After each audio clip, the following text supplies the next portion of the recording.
Halo, selamat pagi semuanya. Hari ini saya ingin membahas sekaligus mereview sebuah buku yang berjudul Life After Breakup, karya dari Umar Nawir. Saya memilih buku ini karena isi dan pesan yang disampaikan sangat dekat dengan kehidupan banyak orang, khususnya anak muda.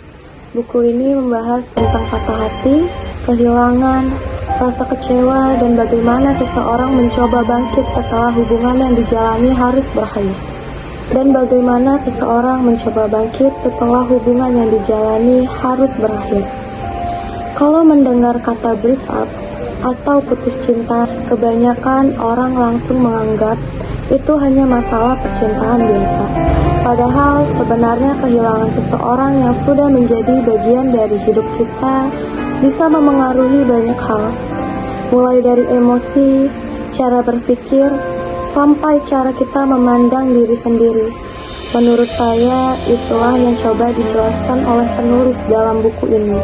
Buku ini gak hanya berbicara tentang sedih karena ditinggalkan, tapi juga tentang proses menerima kenyataan dan belajar memahami diri sendiri setelah kehilangan. Hal yang paling terasa ketika membaca buku ini adalah suasana emosionalnya. Penulis menggunakan bahasa yang sederhana, santai, dan mudah dipahami, tetapi tetap terasa dalam. Banyak bagian yang membuat pembaca merasa relate, seolah-olah apa yang ditulis adalah perasaan yang pernah mereka alami sendiri. Kadang saat seseorang patah hati, sulit untuk mengungkapkan apa yang dirasakan. Namun, melalui buku ini, perasaan itu seperti dijelaskan dengan kata-kata yang tepat. Isi buku ini banyak menggambarkan kondisi seseorang setelah hubungan berakhir. Biasanya, setelah putus cinta, seseorang akan mengalami fase sedih, kecewa, marah, bahkan menyalahkan diri sendiri.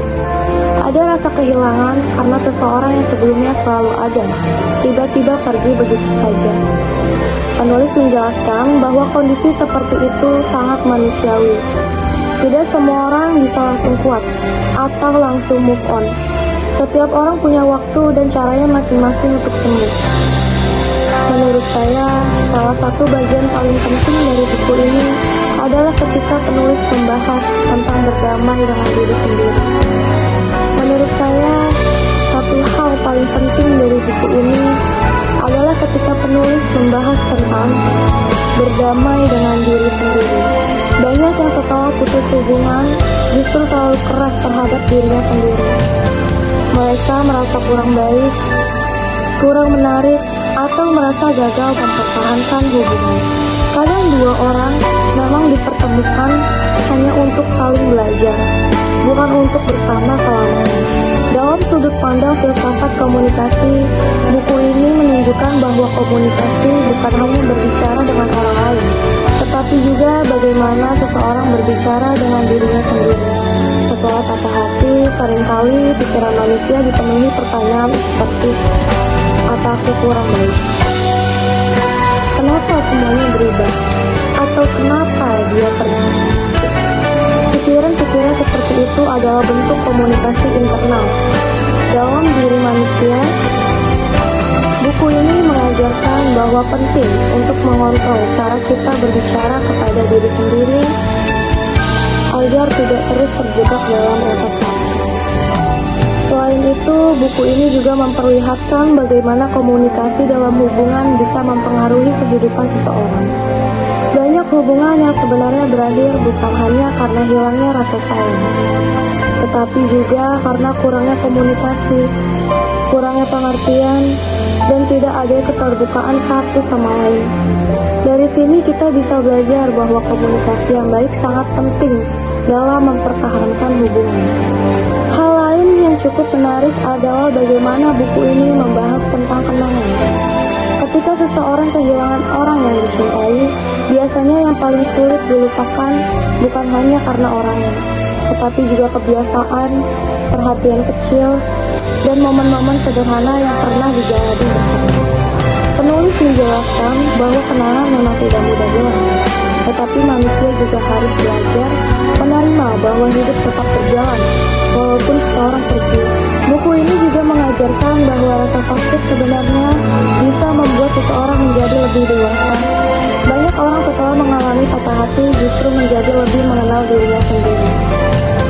Mereka belajar tentang arti menghargai diri, belajar ikhlas, dan belajar bahwa kebahagiaan tidak boleh bergantung sepenuhnya kepada orang lain.